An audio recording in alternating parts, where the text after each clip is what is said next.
Hello, everyone. Welcome back. As I drop a drink on this Sunday evening preview. West Ham United versus Newcastle United. To my right is Lucas. You know who he is, and we're here to talk about that. Lucas, how are you doing, mate? I'm good, mate. Long time no see to everyone on the channel. I only just got back from England. How long is it now? 2 weeks ago, something like Mm. that. But I've tried to stay active in the chat. But feels good to be back. Wish I could be joining tomorrow, but man's got to make some money. Man has got to travel the whole entire East Coast to make some money nowadays. So it is what it is. I know, mate. I know. Listen, you spent enough fucking money over it, didn't you? Let's be real. So it is what it is. Let's get into it, mate. Match preview for West Ham United versus Newcastle. What you're expecting tomorrow, mate? Oh, I am not entirely sure, to be honest with you. And it's not really from our perspective, it's more Newcastle. So we all seen Anthony Gordon got sent off with a red card, so he's out until Leicester for them, so like 2 weeks or something. Game week 29, whatever it is. And Isak has been in a bit of a weird kind of injury state over the last week and a half. There's been tons of reports that he's playing, he's not, he's resting. I think Eddie Howe came out the other week and said that he trained all week, but there's been a lot of speculation that he might not play against us because they got the Carabao Cup final or whatever it is. Carabao Cup final, right? That's coming up.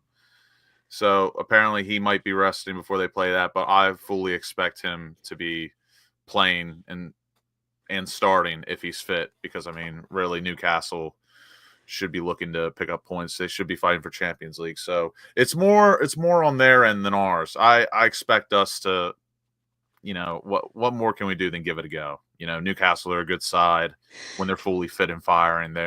I think they have one of the scariest attacks in the league. Good midfield as well. Sved Botman is going to be out as well. Again, feel sorry for him. He's a very good player, but he just cannot shake the injury bug at the moment. But in terms of us, I expect us to put in a shift at home, hopefully get a result. I'm not entirely too sure on what kind of result I'm expecting at home against them. I always wait for the lineups to come out to really make my judgment, but I can't really predict that at the moment, especially with our injuries, their injuries. But it'll be nice to see some players back that have been out for a little bit. Well, Krug and Paqueta have been training. Whether or not they're going to be in and around the squad, I don't know. I expect West Ham to turn up in this game and win, if I'm being honest. Like with the Newcastle injury list that they've got, Isak, are they going to really risk Isak in this game, considering they've got Liverpool next Sunday, I think it is? I don't think so. I really don't. I expect us to come out. I expect us to be on the front foot, and I expect us to have a go at Newcastle. Do you know what I'm saying? What do you make of the Paqueta situation currently right now, mate? Because he's coming back, but then he's got this big band thing over his head, which I'm going to be honest, it ain't looking good. Yeah, I mean, for a long time we've all been talking about it. It's been popping in and out all season long. We've talked about it before in depth. I don't really know the legality of England or the UK, but the one thing I did find interesting is that apparently the case that he's in, or the court that he's dealing with, they work off probability. So if they're 51% sure that he done it, they're gonna book him, which I'll be honest, is a man of democracy and a man of a right to a fair trial. I don't know if that's really the right approach, but again, we've talked about it before, that when with these gambling companies, they will do everything in their power. They'll bring an army to try and get this guy down. But again, I just don't know UK law and all that. But from what I can tell, law of probability, the court of probability, he is probably on the back foot, because you could easily lie about probability. Like, it's just, in my opinion, I don't think it's fair. I don't think it's right. But again, that's like how I've grown up. The U.S. court system and all that, that's not a thing. Even in like small claims or stuff like that, you have to have evidence. It has to be substantial, and you have got to be able to put the book to the guy. And in my opinion, so far, how long this has been driven out, they don't have the book on this guy. But in terms of accusing him by probability, I guess you can accuse anyone of doing anything. Your mic's off. It's back on here. I'm going to be honest. When it comes to betting companies and all that, they want blood, and they ain't going to stop until they get blood on this geezer. I don't know. I don't know whether it's the right move to play him in any game until this hearing is done and dusted. If I'm being honest, because are we just going to have a player there that's mind's elsewhere? Do you know what I mean? Shame, really. It really is. Right, we've discussed Newcastle, we've discussed West Ham. Let's go to the starting lineups, mate, and see what you think. Obviously, goalkeeper will pick itself, Areola. What's the situation? Well, first things first, what do you think of this back five, mate, that we're playing, or the 3-4-3 that people keep saying? I personally am a fan of the 5-back, 3-back, wing backs, whatever you want to call it. I'm a fan of it, and if it was me, I would play it at home. I personally do not care about the being at home aspect. I want results, and that's just the way it is for me. So if I saw a back five or a back three with wing backs, I'm all for it. I think that's our best way of playing, and I think that's our most effective way going forward and how we get the best out of most of our players. I don't know about this one. I really don't know about the five at the back. Because I think, for me, before we get into the defenders, if you go 1-0 down, then what happens then? Like, what happens in that situation if you ever go 1-0 down? Because for me, you're setting up in a negative stance or a possession-based stance. Let's put it like that. But then the moment that possession-based stance is compromised and we can see the goal, then we've got to come out. You can just take a player off and turn it to a back four. Yeah, I know. But it's the same way the other way around. What if you start with a back four? You play 4-2-3-1. You go a goal down or two down. You got to push more than what you already have, and you started that way with that expectation to push. So I think it's just one of those. It's kind of like the old Moyes style, right? Like you try to get in at halftime 0-0, and then you really take it to them in the second half because who knows, if you give up 1 or 2 goals in the first half, that's the game done. So I don't know. I think it's better to. In my opinion, I think it's better to start with a back five or wing backs, and then as the game progresses, you figure out more as the match goes on, and then you make the adjustment, you go on the attack, you do what you do. And I think Potter is the perfect example of a type of manager that likes to do that. And he's a bit more pragmatic and tactical than what we were used to. Right, let's go centre halves then. Todibo, Kilman, they pick themselves. Who's the third centre half for you? I think you got to keep playing Cresswell, even if it's Scarles or Emerson out on the left wing back spot. I think you got to keep playing Cresswell. He's been very good, I think, in my opinion. He's just been doing exactly what's been needed of him. He hasn't really been tested a lot, if I'm being honest. But like at that third center half spot on the left hand side, he offers exactly what we need. He can break the line with his passes. He defends a lot better. Everyone would defend a bit better with 2 other center halves next to him. And he seems to be developing a bit of a good relationship and partnership with Scarles on the left. So I would start Cresswell. I think Mavropanos is decent to come off the bench if we need to be a bit more defensive or we're under attack in corners and set pieces and all that. But I think you got to keep playing Cresswell. I agree. I've got to be honest. He's even surprised me, Aaron Cresswell. Like, I never thought I'd see the day that he would come back in and be revolutionized. Do you know what I'm saying? If that's such a word. That's why I was telling you forever ago. I think with what we've seen, I think Cresswell really deserves, and we need one more year out of him because he's just another one of those guys that everyone seems to rate him. Everyone seems to like him, and he is a good leader to a point. And with next season being, I would say we're gonna look to push for a European spot, or not get one, but push for it. You need to keep some of these leaders around, and when you all have a goal or an aim like that, if you keep around Fabianski, Cresswell, Ward-Prowse, all the other boys, Souček, you have about 6 captain-esque leaders in the side that everyone likes, everyone rates, and that forms camaraderie and no egos and toxicity. So I'm all for it. Wan-Bissaka picks himself. He's been brilliant. Left-sided Skulls. I would, based on form, I'd probably say Skulls, but I'll be honest, either or, it doesn't really bother me. I do think Emerson has a bit of a I don't know how to describe it. I don't think he's as effective off the bench as he is when he starts. And I think Ollie Skarls, you can start him or bring him off the bench, and he's just as good.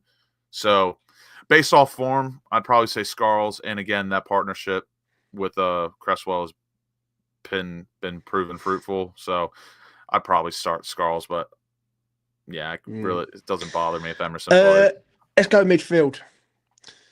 The midfield the other day was Souček, Ward-Prowse, and Alvarez. Yeah. It just really fucking baffles me when people start criticising Thomas Souček. It really does. Yeah, he's not the best. I understand it, but he's good enough for us at the minute. Do you go with the same 3 again? Souček, Ward-Prowse, and Alvarez. I would definitely play Souček and Ward-Prowse 1000%, and I totally understand what you're saying about Souček. I don't know how many more battles this guy has to win. His own manager currently said that he wanted him at Brighton, and if he wanted him at Brighton, he would have played at Brighton. Yeah. And again, when Potter was at Brighton, that was one of the most technically gifted sides in terms of players and tactics. So again, I don't understand that notion, really. It just doesn't make sense.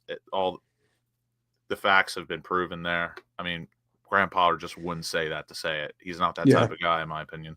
But I'd 1000% play Ward-Prowse and Souček. And then that third spot is always a bit tricky. I personally, against Newcastle, I think Alvarez would be a decent shout to start there, because we do need a bit more manpower in the midfield probably than like a Irving or a Paqueta. And yeah, but to be honest, if Paqueta played instead of Alvarez, I really wouldn't mind either. Kind of like with Emerson and Skarls. I could do with either or. It's not going to be that big of a deal in my opinion. But I think it will be Alvarez. Yeah. I agree with what Mark and Scott said in the chat. I think you keep the same lineup. I understand that. I really do.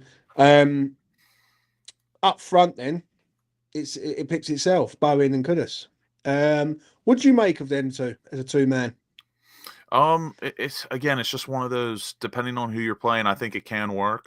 And especially if you plan on sitting back, I think it is effective. But if you're trying to kind of press the issue and be the more possession-based team and always be on the front foot, I don't know if Bowen and Kudus as a front 2 with 3 midfielders in behind and 5 in the back, or 3 in the back with wing backs, is necessarily the move. But again, it's not like we really have many other options. Ferguson has been, I think underwhelming would be a bit harsh, but it still seems he hasn't really gotten his feet wet, in my opinion. I think last match we could have said he looks fit and firing if he would have taken that shot first touch on his right foot, but he didn't. So to me, he doesn't look just to his full capabilities yet. And really, are you going to play Danny Ings? Not really. Yeah. Joe, what I'm hoping if Fulkrug's fit, it'd be nice to see him on the pitch. I know he's back in like training and all that, but whether he's fit enough to that's one of the only issues I have with like Potter's system, right? In terms of He most of the time he likes to play 3-4-2-1, and those three attackers, the 2 10s are not wingers. They're kind of Yeah, hybrids, and then you got a striker up top. When he plays 3-5-2, where there's now it seems like we almost have too many options. true. And even when we want to play our best system, you're not going to play full Krug as one of those people in behind the striker. You could play him up top, but again, Kudus hasn't really been that great in that hybrid 10 winger spot. And even when Kudus has played as the 10, he hasn't been all that great. So it is a bit of a weird situation, but I wouldn't mind continuing seeing what's been working for us. So Bowen and Kudus up top, why not? I think with Mo, I see people keep knocking him. He's another one who gets knocked a lot, yeah. And they go, I see something the other day where people are saying, "Oh, we should sell him because he's had a bad season." I'm thinking, fuck me, I've seen enough players have bad seasons, like one season, and the next season they just thrive somewhere else. I wouldn't say I'm necessarily on that tip as well. I'm more how I just explained Kudus in Graham Potter's best system. That's my main reason as to why I would think about selling him. Only because like he's best out on the right, he's best in the 10. He's not going to get in over Bowen. We don't really use a 10 in Potter's best system. So regardless, he's a great player and he has world-class potential. Just if he doesn't fit, what's the point in like shoehorning him or trying to make a square peg in a I don't know. I don't know about this one, right? Because like is that where it's going to be every single time? Like every time a player just doesn't fit, we're just going to like ship him out. Do you know what I mean? Like, but this is a bit different though. We have a very high-profile player who's worth a lot of money, and I don't know. I'm still not impressed really with Kudus playing on the left, even though in my opinion, and I've said this for a while, I still think he's a bit better than Somerville out on the left, even though that's Somerville's strongest position. But that doesn't necessarily make Kudus a worldie out there. And in my opinion, if we are going to move forward with playing a 3-4-2-1 or a 3-5-2 or whatever, Kudus just doesn't fit the bill in the positions we're playing him. So it's almost like why keep an asset like him any longer? Because if you keep him any longer, it's just going to depreciate. So it is what it is. I love Mohamed Kudus, and I do hope that Potter could come up with something in the summer that he finds a role for him or a position that he can thrive. Because I do want to keep him. I think he's so talented. With Mo, I just feel if he started scoring goals, people's attitudes would change. I agree with what Mark's saying in the chat there. He just needs a goal. I completely agree. Like the other day against memory, so I can't remember who it was, but he has a golden chance in the game and he goes over the bar. I think it was the defeat against Brentford, if I remember rightly, where he comes inside and basically he's about 10 yards out and he goes slides over the bar. Yeah. I just think this man needs a goal. And once he gets a goal, I think he'd be fine.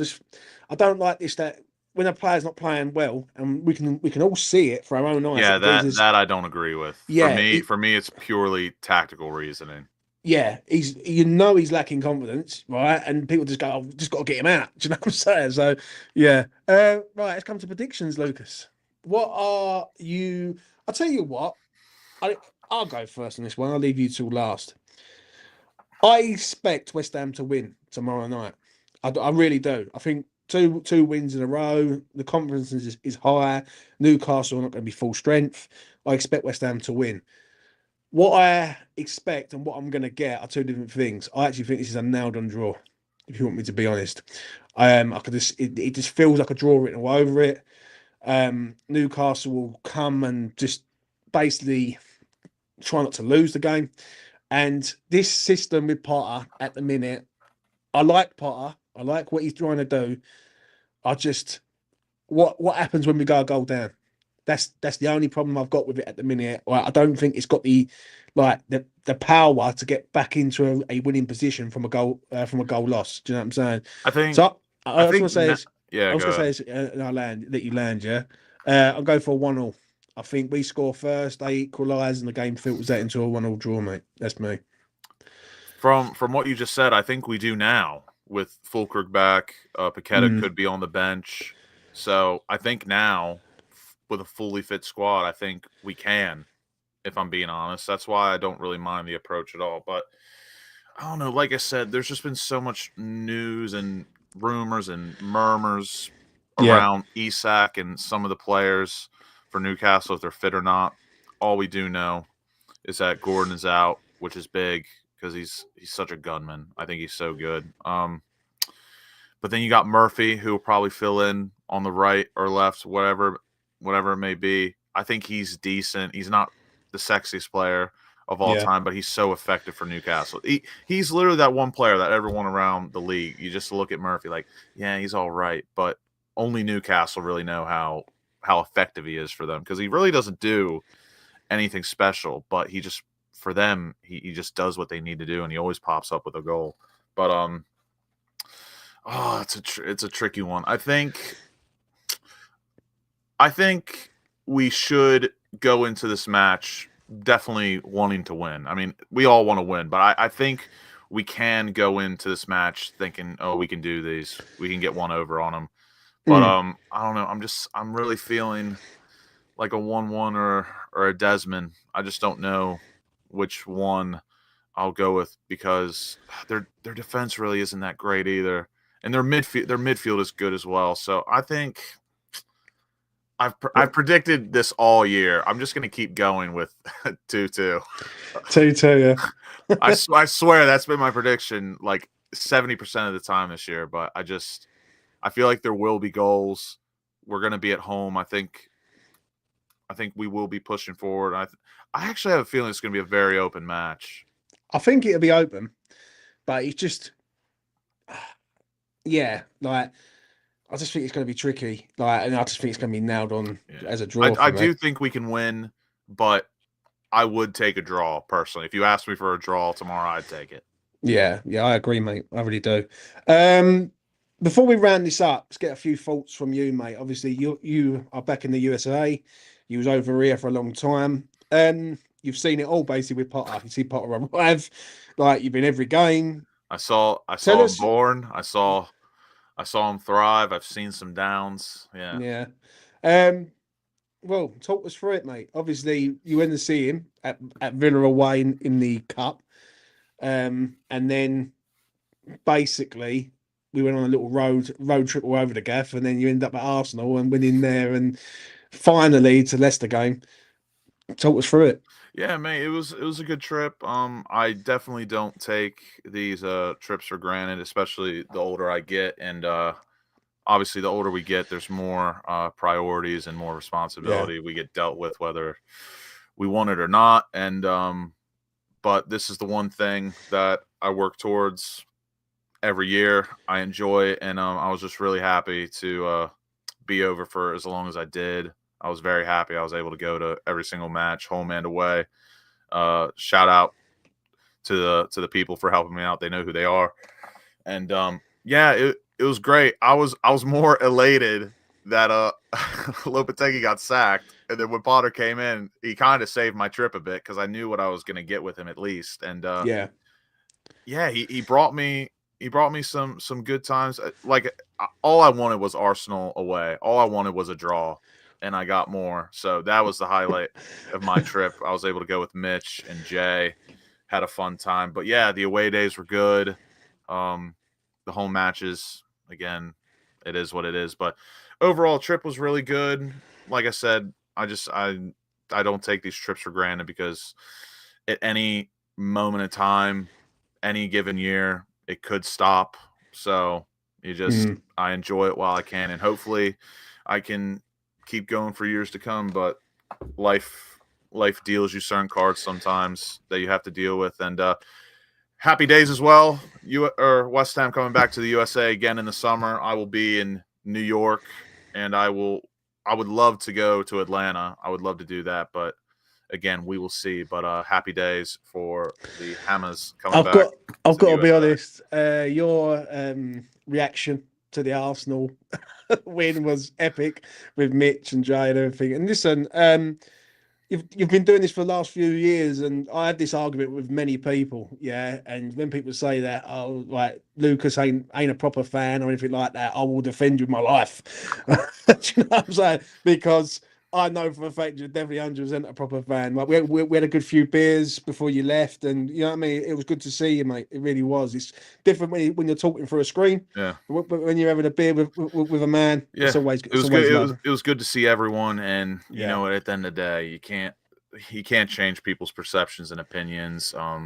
But it is what it is. I do what I do. I done what I done, and it is what it is. And I will do it all over again. I will do it again, even if everyone hates me. So, I mean, love me or hate me, I'm going to keep going to West Ham home and away. And if you have an opinion or something to say to me, you can come to me in person. I'm very easy to spot, and we can have some words, or we can have a beer. Oh. Yeah, I know, mate. I know what you're saying. No in between. We're either having it out or we're having a beer. Yeah, that's how it is in life at the minute. Smash a like on the video. We've got 50 people watching. I appreciate watching on this Sunday night. Subscribe to the channel. If you're new around here, subscribe to E20 Zone TV. I'll be back tomorrow night after full. Straight after the game, I'll be covering it. Lucas won't be there. Jay won't be there. Mitch won't be there. But I will be here, and I'll have it covered. I'll have to watch it on replay. Like I said, I gotta drive across all the East Coast to get him back tomorrow. So I'll be watching on replay. Hopefully, I will come back to a decent result. My phone will be completely off. Do not disturb. Do not disturb, indeed. As I say, smash a like the video, subscribe to E20 Zone TV, hit notification bell. Also, I am considering doing a watch along for Cheltenham. Yeah, it could be an epic one. Cheltenham is like the Christmas for every horse racing fan, and I am tempted to do it. You know what I'm saying? For the next 4 days, Tuesday to Friday. I bet some good memes will come out of that. I'll tell you what, mate. It will be epic, mate, because I've got quite a bit of dough on it this year, and I know if it goes the way I want it to go, Barbados, here I come, Lucas, me and you, but on the piss, there it is. Do you know what I'm saying? But yeah, smash a like on the video. As I say, subscribe to E20 Zone TV. I'll be back tomorrow night, and we will see you again very, very soon.